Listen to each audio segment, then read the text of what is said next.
इधर हरियाणा को जल्द ही 130 नए स्कूलों की सौगात मिलने वाली है। दरअसल हरियाणा न्यूज से खास बातचीत में हुए शिक्षा मंत्री सीमा तिरखा ने बताया है कि जल्द ही सीएम नायब सिंह सैनी 130 नए स्कूलों की बिल्डिंग का या तो उद्घाटन करेंगे या फिर शिलान्यास करेंगे।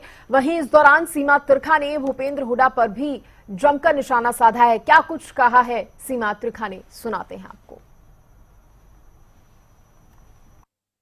हरियाणा के स्कूल में अब बच्चे गुड मॉर्निंग की बजाय जय हिंद बोलेंगे और इसको लेकर हमारे साथ शिक्षा मंत्री सीमा तिरखा, इनसे हम जान लेते हैं जी। आगामी दिनों में जय हिंद बोलते हुए नजर आएंगे बच्चे? बिल्कुल, मैं कहती हूँ हर व्यक्ति को जय हिंद बोलना चाहिए, हर घड़ी जय हिंद बोलना चाहिए। हमारा संबोधन जय हिंद होना चाहिए। हम जिस देश में रहते हैं हमें उसका जयकारा देना चाहिए और हम तो उस देश के लोग हैं जो हर घड़ी मिलते हैं, तो हमारे तो कार्यक्रमों में भी भारत माता की जय, और हम जब अपनी वक्तव्य को समाप्त करते हैं तो जय हिंद जय भारत बोलते हैं।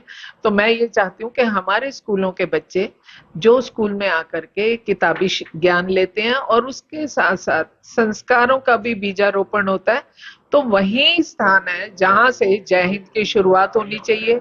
देश के प्रति समर्पण, उस जवान के प्रति सैल्यूट जो सरहद पे खड़ा हुआ है, माइनस डिग्री टेम्परेचर में भी और हाई डिग्री टेम्परेचर में भी, और उसके परिवार को नमन करने का जय हिंद से बढ़िया तरीका नहीं। और दूसरी बात, जब बच्चे कच्ची जमात से ये बोलना सीखेंगे तो निश्चित रूप में देश में जयचंदों का जन्म नहीं होगा। जयचंदों का जन्म नहीं। दूसरी तरफ बात करते हैं, शिक्षा प्रणाली में लगातार बदलाव हो रहे हैं, लेकिन जो स्कूल की बिल्डिंगें हैं आज भी पानी भर जाता है, बच्चों की पढ़ाई बाधित होती है। इसमें कब तक सुधारीकरण होगा? 2014 से पहले भी उन लोगों ने भी कुछ ना कोई बिल्डिंग तो पुराने वालों ने भी बनाई होगी, लेकिन मनोहर लाल जी के हाथ में कमान आने के बाद में शिक्षा में बहुत बड़ा बदलाव हुआ। टीचर ट्रांसफर पॉलिसी लाने के साथ साथ बिल्डिंगों में भी सुधार हुआ, बहुत सारी बिल्डिंग्स नई बनाई गई, और अभी आदरणीय नायब सिंह सैनी जी लगभग 130 बिल्डिंग्स का या तो शिलान्यास करेंगे और या बच्चों को समर्पित करेंगे। और इसी प्रकार ये जो बिल्डिंग्स का नया नवीनीकरण है, ये सरकार रुकने नहीं देगी, धीरे धीरे चलाती रहेगी। भूपेंद्र सिंह हुड्डा कह रहे हैं कि भाई हिसाब की जो बात कर रहे हैं, आप किस तरीके से देख रहे हैं उस हिसाब को? क्या जनता मांगना चाहिए हिसाब या वो उनको मांगना चाहिए? मैं समझती हूँ कि जो जनता है हरियाणा की बहुत जागरूक है, और जनता हर घड़ी अपने हर जनप्रतिनिधि पे नजर गड़ाए रखती है, और जनता को पता है कि हिसाब किससे लेना है, और जनता जब हिसाब लेने पर आती है तो वो कुछ भी नहीं छोड़ती, और जब जनता हिसाब को सहयोग करने पर आती है तो वो सरकारों को तख्ते पलट करके नई सरकारें भी खड़ी कर देती है। तो ये जो हिसाब लेने का सिलसिला है, मैं सोचती हूँ कि विपक्ष को, आदरणीय हुड्डा साहब को, बड़े हैं, बहुत तजुर्बेकार नेता है, 10 साल के वो मुख्यमंत्री रहे, कई बार वो सांसद रह लिए।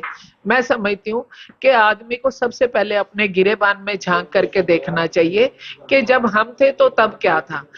कांग्रेस राज में सबसे ज्यादा यदि कोई शोषित और पीड़ित हुआ है तो वो बिल्डर और डीलर हुआ है, और आज उसको कोई शोषित करने वाला बीजेपी सरकार में कोई शोषण नहीं कर रहा। और मिर्चपुर का कांड भी याद दिलाने की मैं समझती हूँ मुझे जरूरत नहीं है, क्योंकि जो हिसाब मांग रहा है वो देखे।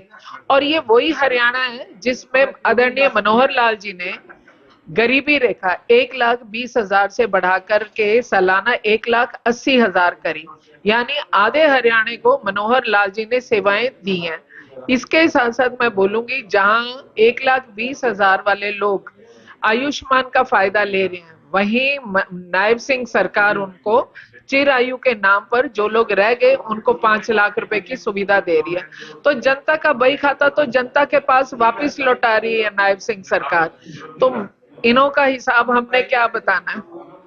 तो कहीं ना कहीं जो लोग हिसाब की बात करते हैं, पहले उनको अपनी गिरेबा में झांक कर देखना चाहिए और उसके बाद हिसाब की बातें करनी चाहिए। फरीदाबाद से हरियाणा न्यूज के लिए राजेंद्र दैया।